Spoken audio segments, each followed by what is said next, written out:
Eu acho que o ambiente de radicalismo que se criou é um ambiente de conflito, né? É uma briga permanente, né? E eu sempre disse que briga política não constrói pontes, hospitais, creches, escolas, né? Então, eu vejo assim as pessoas com pouca alegria e muito radicalismo, assim, muita agressividade, porque política é a arte de você liderar as pessoas, isso vem de cima para baixo e é afetando todo mundo. Eu espero que isso seja superado. Eu não estou dizendo que não haja divergências, que não haja contraponto. Eu acho que a gente tem que ser muito duro naquilo que a gente defende. Mas uma coisa é você discutir, Ivan, sobre a mensagem que você pensa, que nós podemos pensar diferente, vamos discutir e talvez ao terminar cada um fique com a sua posição, pronto. Agora o mensageiro você precisa respeitar. E no nosso caso a briga é com o mensageiro, é pessoal, né? Então eu não entendo isso como uma coisa positiva, eu acho que ela não está somando. Então divergência sim, lutar por aquilo que a gente acredita sim, agora respeitando as pessoas, né? Esse processo não está construindo nada e não está fazendo bem para ninguém. Eu procuraria o diálogo, né? Achar caminhos, encontrar quem possa facilitar o acesso, né? E mostrar que isso é um erro, que é uma injustiça, que todos os lados perdem, um perde-perde, né? E prejudica muito. E é muito injusto também, porque as pessoas que fizeram o contrato para exportação, por exemplo, na região de Lages, lá, né? Você você tem que comprar a floresta para ter, no caso da madeira, que a grande maioria vem para os Estados Unidos, então você primeiro precisa se comprometer com o custo da floresta, depois você tem que ter equipamentos, aí você contrata pessoas, você tem um produto que você exporta e você tem já há 50 anos uma rotina. Amanhã não tem mais. O cara vai quebrar, ele vai... Isso é uma irresponsabilidade agir desse jeito. Os Estados Unidos é nosso parceiro há 200 anos, né? Eu venho de uma geração, o pós-guerra, né, onde os Estados Unidos era o nosso irmão querido, era aquele que nos protegia, né? E o mundo inteiro se sentiu isso, né? Essa posição de agora, ela não é boa, né? Eu defendo o diálogo, eu acho que a gente tem que construir caminho, não tem outro jeito, né? Agora, sobre a questão da soberania, essa é inegociável, nós não temos que discutir isso com ninguém, nem com os Estados Unidos, nem com ninguém. Os nossos problemas nós temos que resolver. Agora, sobre a questão dos embargos econômicos, dessa taxação, não tem outro caminho, tem que negociar. E a gente tem experiência no período em que exerceu o governo, mesmo no parlamento, de que a gente acha o caminho, né? Tem que estar disposto a procurar. Conversando se acha. Sem dúvida. Eu acho que o movimento é mais amplo, sabe, Ivan? Há uma desestruturação, né? Eu acho que aquele processo da Lava Jato, ele procurou criminalizar a política, desmoralizar os líderes políticos, né? E destruiu muita coisa e não construiu nada, né? E ele teve o apoio popular, né? O Moro, de repente, era um deus, né? E depois apareceu o lado podre dele, né? E ele destruiu isso, né? Por outro lado, tem um vetor também que tem que ser analisado, que as redes sociais democratizaram muito a sociedade, né? Isso é positivo, porque todo mundo passou a ter informações, a dominar as informações, há um processo de participação muito mais intenso e de conscientização, é um amadurecimento. Agora, o governo do Bolsonaro, ele não fez obras importantes para Santa Catarina, né? E ele agora está se aproveitando dessa simpatia e apoio que os catarinenses lhe deram de uma forma errada. Eu vou colocar meu filho, que é vereador no Rio de Janeiro, senador em Santa Catarina. Senador é o representante do Estado. É o cara que conhece a cultura do nosso povo, as ansiedades, as necessidades, os sonhos, né? Não pode cair de paraquedas aqui e lá nos representar. Ele pode ser um bom senador no Rio de Janeiro, mas aqui não. Então, esse abuso não me faz bem também, eu não gosto desse tipo de coisa. Eu pago, Ivan, um preço muito alto, e aqui já me posiciono claramente, né? Por não ser nem de esquerda e não ser bolsonarista, né? E isso, disputei uma eleição, daí você fica meio órfão, né? As pessoas parecem que querem que você entre na briga, que eu posso entrar, na minha região a gente dá um boi para não entrar na briga, né? E uma boiada para não sair depois, né? Não tenho medo de defender minhas ideias, de levar elas ao máximo do que eu posso. Agora, eu não preciso ser também radical sem causa, isso para mim não faz sentido. Então eu realmente não vejo nenhuma coisa positiva nisso que está acontecendo.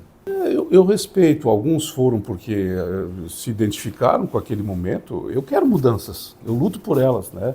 Eu acho que pude fazer muitas quando eu estava na prefeitura, no governo, no parlamento, e vou continuar fazendo. Acho que muita coisa precisa mudar, então nisso eu me associo. Alguns fazem por oportunismo, do lado de lá dá mais voto, né? Do lado de lá dá mais medição na rede social, do lado de lá tem um grupo fanático que me apoia, então para mim está muito fácil, né? Mas eu acho assim, ó, popularidade, você ganha, você perde, ela é muito efêmera, né? A credibilidade não, essa quando você perde vai embora, né? Eu sou exatamente o que eu sempre fui, né? E eu não vou mudar. Se tiver prejuízo político, paciência. Eu quero evoluir, e sobre o ponto de vista de evoluir, ok. Nesses anos aí, eu fiz alguns cursos fora, né, sobre esse momento que a gente está vivendo na política brasileira e mundial. É uma transformação profunda, tem muitas coisas positivas nesses avanços, né, que nós precisamos aproveitar e evoluir. E também eu li muito, né, para tentar entender, porque é uma revolução. Ela é muito mais forte, mais intensa do que há 70 anos atrás, quando chegou a televisão. Então não tem como negar isso, ela está aí, ela faz parte da nossa vida e as pessoas aumentaram muito.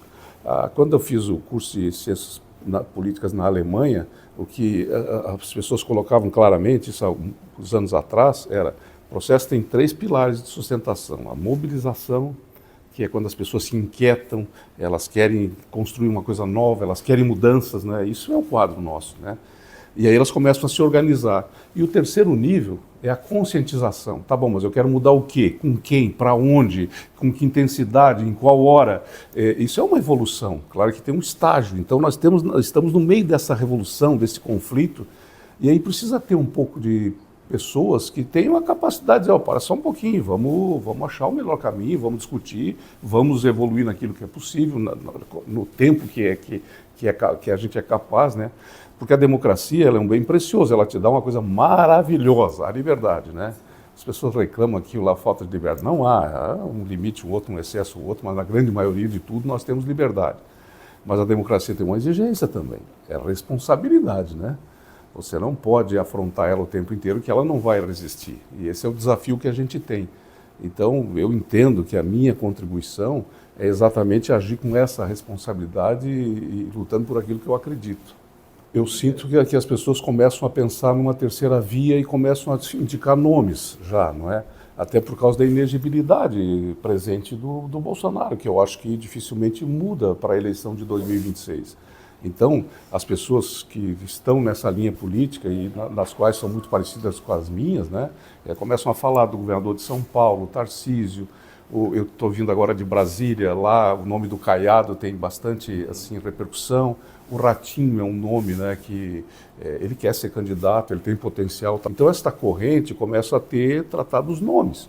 E, evidente, a eleição está aí, logo esse é o fato determinante, o dominante do processo político, né? E aquele que não é candidato, claro, o Bolsonaro tem uma força política muito grande, especialmente em Santa Catarina.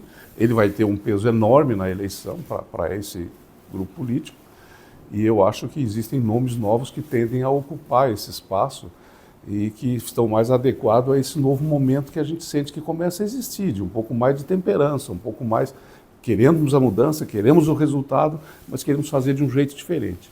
Eu aprendi uma coisa, que para respeitar as pessoas você precisa agir com jeito, né? Então política não é força, é jeito, né? Nós temos que voltar a fazer isso bem feito. Em 2026 eu acho que tem que ver que tipo de candidato nós vamos ter, porque esse candidato precisa incorporar esse espírito que começa a nascer. Eu sinto que há muitas pessoas começando a sentir: tá, mas eu ganhei o que com isso, né? Melhorou o que a minha vida? Quais foram os resultados que vieram para o meu estado, para a minha comunidade? Então eu também estou disposto a rever. Então eu acho que tem uma ansiedade das pessoas procurando o melhor, o que é absolutamente certo e necessário. Eu torço que o João seja candidato. Eu acho que ele tem potencial eleitoral, né? Ele tem um posicionamento interessante. Eu sinto que há um apoio grande em torno do nome dele. Ele é um candidato leve, político, né? Leve, ágil, inteligente, está fazendo um bom governo em Chapecó. Eu entendo que o João tem condições de surpreender e se tornar uma grande alternativa para Santa Catarina. Eu quero participar, eu quero contribuir, mas não necessariamente como candidato, né? Você sabe que eu fui candidato 12 vezes, né? 12, eu disputei a eleição de deputado estadual, fui deputado estadual, federal, 2 senador, né? Prefeito 3 vezes também, governador, então foram 12 eleições. E a gente pode, eu imagino que eu possa contribuir mais exatamente como um amigo, apoiador, um conselheiro, um cabo eleitoral. Então, a minha intenção é essa. Eu uso aqui uma frase do nosso amigo comum, Antônio Carlos Conde-Reines. Ele diz que a porta de entrada na política é uma porta estreita, né? Difícil de você passar por ela. E exige muita vocação, muita doação. Mas a porta de saída ele procurou 50 anos e não achou. Então eu estou nessa aí. É um grande erro não receber a autoridade que visita o nosso Estado, sobretudo a autoridade do Presidente da República. Isso é um negócio, eu não consigo entender, né? Quando eu estava no governo, exatamente sobre portos, por exemplo, né, terminou a concessão do porto de Imbituba e de São Francisco, né, que era do Getúlio Vargas, tinha sido concedida há 70 anos, e ia lá o condomínio lá de Santos, o órgão federal de Santos ia administrar. E eu procurei lá para segurar o Porto de São Francisco na mão do Estado, que é um vetor importante, estratégico para o nosso Estado. E aí fiz mais, eu me ofereci para nós administrarmos o Porto de Imbituba. E produzimos um documento de que nós precisamos alcançar algumas metas e alguns resultados. Alcançamos, superamos, é um grande sucesso, né? E foi resultado do diálogo. Quando você dá uma canelada em alguém, ele te dá de volta, né?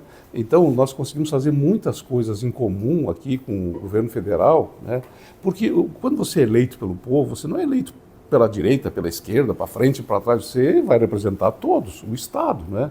Então, se você for praticar gestos de simpatia, gestos de harmonia, gestos de convivência, você vai receber a reciprocidade, né? É um erro muito grande, eu não sei fazer política desse jeito, até porque uma coisa é você governar o governo, outra coisa é você ser o representante, o chefe do Estado. E aí precisa conversar com todos.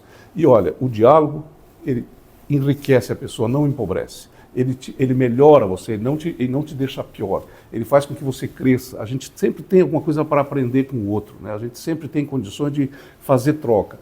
E está falando em nome do nosso Estado. Então, é um erro grave, né? E que eu espero que não aconteça. Olha, o Presidente da República vinha inaugurar uma obra no Estado e você se negar aí, eu acho que em 200 anos de governo de Santa Catarina aqui nunca tinha havido isso. Esse é o resultado desse radicalismo que eu considero uma coisa negativa. Nós temos que agir com responsabilidade para que a democracia se fortaleça. Há excesso nos poderes, há custos desproporcionais nos poderes que precisam de reformas para melhorar, e isso nós precisamos alcançar. Há um excesso do parlamento no Brasil, essas emendas são uma irresponsabilidade, elas vão ter efeito negativo para o próprio parlamento, precisa ser corrigido, né? Há muita coisa para fazer. Eu não tenho dúvida, mas é no exercício da democracia, na postura independente das pessoas, com lideranças qualificadas e fortes, e eu tenho a esperança que surjam novos líderes nessa mudança geracional que vai acontecer a partir de agora, com o fim desses maiores líderes, fim político, é o que eu quero dizer. Eu acredito que a gente possa amadurecer, crescer e fortalecer a democracia e melhorar como sociedade. A sociedade está muito quente, ela está muito intensa, ela está muito participativa, todo mundo tem sua opinião, todo mundo está informado, a rede social trouxe para todo mundo a informação, muitas vezes em excesso, às vezes equivocada, às vezes maldosa, mas o exercício vai nos fazer melhor, o exercício vai nos alcançar o resultado. É uma caminhada longa, difícil, dolorosa, nós já estamos nela, já fizemos algumas etapas, estamos aprendendo com elas, precisamos corrigir os erros, não perder a coragem de lutar pelas mudanças que precisam acontecer. Mas não há outro jeito, não vai aparecer um mágico que vai com a varinha que diz eu corrijo tudo, eu arrumo tudo. Não vai. Então nós vamos ter que ter a maturidade. Nós tivemos, eu acho que a Constituição de 88, com a morte do Tancredo, perdemos uma oportunidade absurda, porque ela veio toda torta, né? Em algum momento a gente tem que corrigir e tem que arrumar, para isso precisa ter coragem, né? E eu vejo que é isso, é sofrido, é demorado, a democracia ela é lenta, ela tem o seu tempo e a gente tem que saber trabalhar nela e fazer com que ela se fortaleça cada vez mais. É um longo desafio, por isso que a gente não pode deixar de participar. Então é essa contribuição que eu quero dar pela experiência, né, que a gente tem de tantos mandatos que a gente exerceu. É por inércia do Congresso uma parte, outra também se abriu demais o acesso no Supremo, porque antigamente podia o governador, o presidente da Assembleia, o partido, de repente tem 30 partidos, alguns cumprem missão de aluguel para acionar, porque o Supremo ele é demandado, e aí como eles não decidem lá, os caras acabam decidindo, e às vezes de forma equivocada também, né? Então, eu acho que esse é o desafio que a gente tem, e que, de certa forma, ele está no mundo inteiro, né? Todo mundo está sofrendo com esses desafios, todo o judiciário no mundo inteiro está sendo questionado, né? E o parlamento também está sendo questionado, e eu acho que esses excessos que existem precisam, né, ser corrigidos, e esse é o grande desafio que a gente tem. Então, mas a gente tem campo para falar, essa democracia que nos dá essa energia, essa liberdade, essa busca, essa ansiedade, essa vontade de fazer melhor. Eu sou otimista, eu acho que a gente vai conseguir, né? Eu acho que o pior está passando. A política, ela nos dá muita vaidade, né? O poder te deixa vaidoso, né? Ele te deixa numa situação, né, de muito agrado, né? Fernando Henrique disse, quando terminou o governo, que ele ia começar a aprender de novo como é que abria uma porta, porque sempre que ele ia abrir, alguém pulava na frente e abria para ele, né? Então, quando você sai do poder, você tem que exercer, né, com naturalidade esse retorno de uma pessoa comum, né? Então, eu vou para a fila do banco. Agora, no negócio do avião, já pela idade ali, eu quero entrar naquela fila do idoso, mas eu fico com vergonha, porque será que não é um privilégio? Porque eu estou super bem, não preciso ter esse privilégio. Então, é um exercício de ser uma pessoa melhor. Sinceramente, a gente tem que compreender isso, né? Que o certo é agora, e o diferente era quando você estava no poder. Então, está tudo tranquilo. E a minha origem familiar assim, me preparou para esse tipo de vida, a minha vivência espiritual, né? Eu fui seminarista, eu aprendi muito na igreja católica, desde jovem, eu fui aprendendo no movimento de encontro. Então, essas coisas a gente sempre pregou que devia ser assim, né? Então, quando chegar na hora de a gente fazer assim, a gente tem que fazer cumprir a parte da gente. Para mim está legal. E tem um lado positivo, que é você reencontrar e conviver mais com amigos, porque no poder você às vezes você quer ligar para a pessoa que está de aniversário, se você não faz às 7 horas, quando você vê a meia-noite e passou, porque é tão intenso, é tanta coisa estourando uma na outra, que você não, a tua vida pessoal vira uma baderna, né? Luiz Henrique, eu aprendi uma coisa fantástica com ele, quando tinha um negócio, eu chegava nervoso, Luiz, calma, uma agonia por vez, vamos organizar esse negócio aqui. Então, isso a gente consegue fazer, né? E está tudo tranquilo. Mas eu sinto falta do mundo político, da participação, das polêmicas.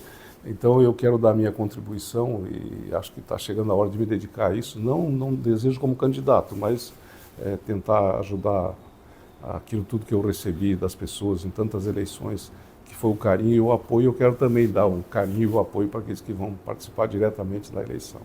Rapaz, isso é difícil. É difícil, sabe? A gente fala de tantas coisas, de tantas histórias, e a história da gente, eu procuro ser uma pessoa comum, né? Eu acho que a vida me deu oportunidades maravilhosas, né? O cara ser um governador de um estado como Santa Catarina 2 vezes, né? Prefeito da minha cidade, Lages, 3 vezes, depois deputado estadual, federal, senador, secretário de Estado, fui presidente da Celesc, da Casan, diretor da Telesc. Então a gente aprendeu muito. E eu sinto assim, eu não posso jogar isso fora e dizer, eu preciso compartilhar com as pessoas essas histórias, as pessoas extraordinárias com quem eu convivi, com quem eu tive o privilégio de aprender, contar as histórias deles, né, tudo isso. Então eu quero ajudar. Eu sou essa pessoa ansiosa que quer deixar um pouco de contribuição, que quer defender os valores da gente, né? E que fica um pouco triste quando a política vira um ponto de confronto sem sentido, né? Porque mesmo nas nossas famílias, quer dizer, você vai lá, nós somos uma família de 10 irmãos, então sempre a gente se reúne, pelo menos uma vez por mês, e tem alguns que pegaram a doença da política, e eu que sou político, às vezes tenho que ficar quieto para não brigar, porque o que esse cara está dizendo não tem sentido. Mas se eu for lá e dizer, eu crio um conflito. Então, é complicado, sabe, esse momento. Mas eu tenho esperança. Eu acho que isso tudo faz parte de um aprendizado, de um aperfeiçoamento, de um crescimento, né, dos conceitos que o país precisava. E nós vamos sair muito melhor depois dessa fase que a gente está vivendo.